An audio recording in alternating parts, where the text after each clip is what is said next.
François Lecoeur, quelle est la situation du marché location saisonnière en avril? Alors, le marché, je parle de Marseille, mais c'est valable dans beaucoup de villes de France, mais pas que de France, mais on va parler de Marseille pour simplifier.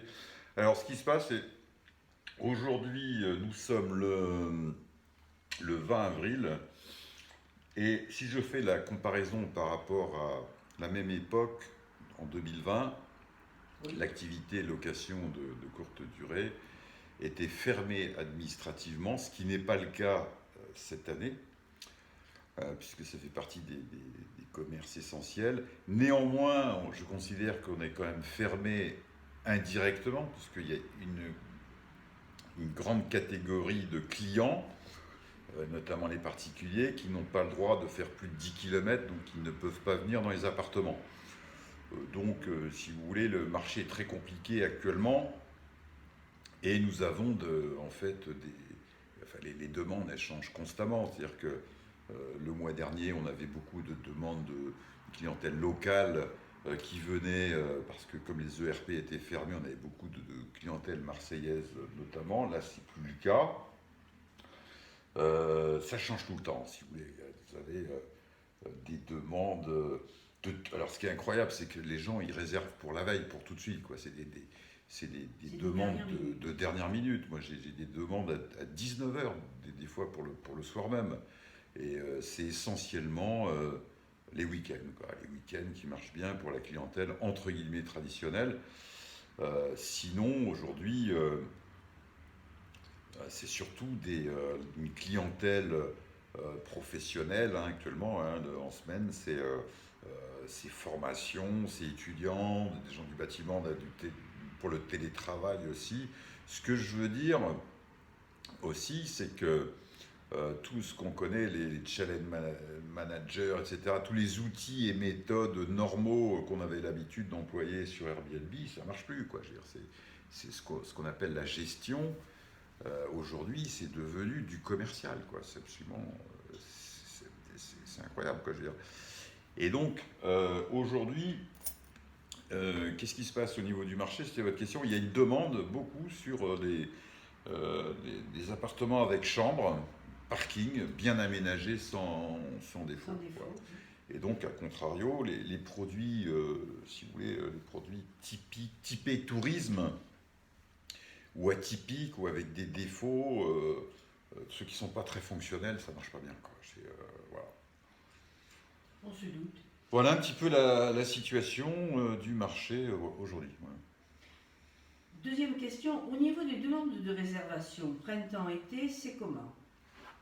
Alors, on a eu beaucoup d'annulations suite à l'allocution du président, beaucoup d'annulations, beaucoup de reports, beaucoup de décalages, et ça, beaucoup pour la clientèle touristique et événementielle.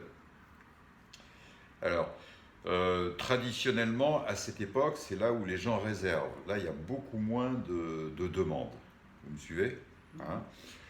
Néanmoins, il y a quand même des très belles réservations, des réservations sérieuses, hein, parce que après les gens ils peuvent toujours réserver et puis ils annulent après au dernier moment. Donc, mais il y a quand même des réservations sérieuses qu'il ne faut pas louper parce qu'on ne sait pas trop où on va. Donc, comment sera la situation sanitaire au mois de juin, au mois de juillet, au mois d'août? Il y en a, ils font ça. Il y en a, ils disent bon, on va accepter personne, on prendra au dernier moment, parce que comme ça, on pourra augmenter les prix, etc. Moi, je ne suis pas d'accord avec ça. Il vaut mieux prendre une bonne réservation maintenant,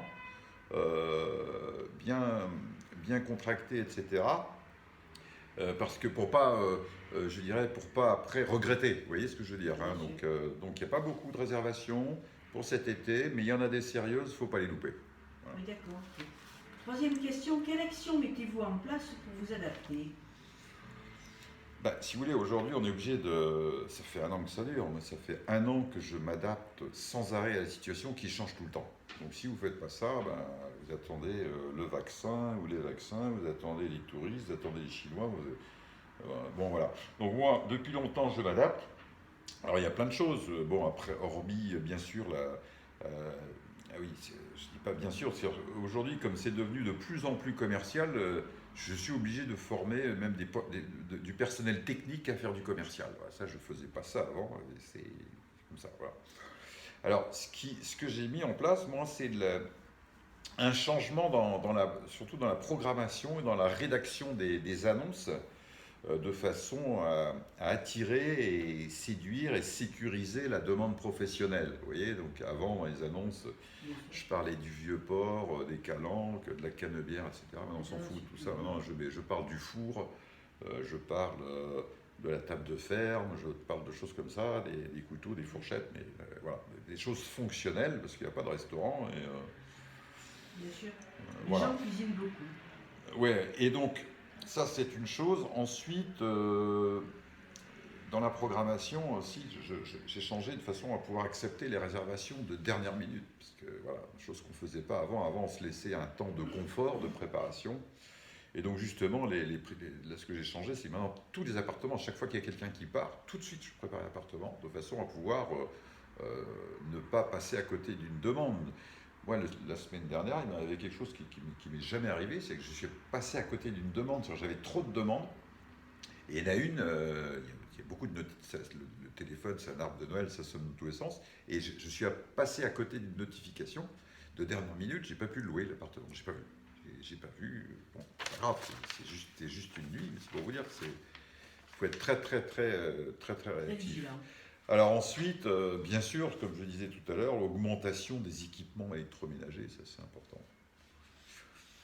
Et toujours encore renforcement et insistance sur les protocoles sanitaires parce qu'il y a le virus, parce qu'il ne faut pas se contaminer. Moi, je fais très attention à ne pas me contaminer moi, mon personnel, et la clientèle, quoi, pour la sécuriser aussi. C'est pas que un argument de vente, c'est la vérité, c'est la réalité. Voilà. Quatrième question, quel conseil avez-vous à donner aux loueurs et aux investisseurs? Alors, qu'est-ce que je pourrais leur dire? Déjà, c'est de ne pas paniquer et de rester sur le marché de la location courte durée Airbnb qui reste plus intéressant. Ne pas baisser les prix comme l'année dernière. L'année dernière, les gens ils ont paniqué, ils ont baissé les prix. Voilà. On a fait que ça sert à rien parce que déjà les gens, c'est pas parce que même si vous voyez cet appartement là où je suis, si je donne les clés, c'est gratuit, c'est pas les gens ne vont pas venir. Ils n'ont pas le droit. Ils ne vont pas se prendre 135 euros multiplié par 5, c'est un 5 couchages, pour venir ici. Ouais, c'est complètement idiot. Voilà. Donc ça ne sert à rien de baisser les prix. Voilà. Et pas paniquer, parce que c'est, comment dirais-je, le marché de la location longue durée n'est pas, la sécurité en réalité. Il n'est pas plus attractif. Il n'est pas plus sécurisé. Et puis au bout d'un moment, je veux dire, si je loue cet appartement en longue durée, tous les bons clients solvables, etc., qui ne sont pas au chômage partiel, ils sont pas, il n'y en a plus, quoi. Des étudiants, c'est pareil, ils n'ont pas le même niveau de revenus, la même sécurité. Les parents, c'est pareil, ça fait boule de neige. Donc il ne faut pas paniquer, il faut rester sur le marché de la location de courte durée. Donc pas paniquer, il faut patienter. Parce qu'actuellement, on vit une époque là, qui est de confinement, où c'est plus calme, c'est clair, mais il faut patienter. Et je dirais investir dans de l'équipement et améliorer la qualité des logements. Vous voyez, vendre cet appartement, on va pas faire de visite virtuelle, là, mais qui est bien équipé, qui est confortable, voilà, il faut mettre les moyens. Voilà. Donc, c'est toujours plus intéressant de faire du Airbnb parce que les revenus, quoi qu'on en dise, on va être par deux, on va être par trois, quoi. Et puis avec la sécurité d'être payé, parce que je rappelle que on donne les clés quand on a les, sinon il n'y a pas les clés, hein, quand il y a les pépettes, et il y a moins de dégradation. Il y a moins de dégradation parce qu'il y a une caution systématique, et donc les gens ils ont peur pour leur caution, donc il n'y a pas de dégradation dans les appartements Airbnb, c'est pas vrai, ce qu'on dit dans la presse, etc. Les machins, c'est pas vrai, il n'y a pas. Enfin, moi j'ai pas. Voilà. Et voilà, donc ce que je dirais, c'est se professionnaliser, faut être sérieux, tout en conservant l'ADN d'Airbnb sympathique. C'est-à-dire qu'on les gens ils viennent chez l'habitant, faut rester, voilà. L'un n'empêche pas l'autre, c'est pas pour ça qu'il faut faire les choses à la bonne franquette. Voilà. Bien sûr, je comprends. Un mot pour conclure? Pour conclure, pas grand-chose, je dirais qu'à mon niveau, je cherche des appartements. J'en profite pour, si vous permettez, de passer une petite annonce. Parce que moi, je recherche des appartements 3 chambres ou des T4 en hypercentre, parce que souvent j'ai de la demande et puis je trouve pas. Voilà. Parce que je suis complet, voilà, et je cherche aussi tout type d'appartement avec parking. Ça, c'est prisé. J'en ai vu un tout à l'heure là, qui m'intéresse. Je vais faire un devis demain. Ça, il y a de la demande là-dessus. Voilà. Et puis, qu'est-ce que je vais vous dire d'autre? La même chose que je recrute, j'anticipe un peu, parce que je pense qu'on va avoir un rush au mois de mai, je pense. Hein, donc, j'anticipe, je recrute du personnel. Donc, envoyez CV flc 1375 @gmail.com. Donc voilà, donc optimisme, j'allais dire comme d'habitude, mais fondé. Voilà. Vous avez d'autres questions? Non, pas du tout. Je vous remercie. De rien. À bientôt.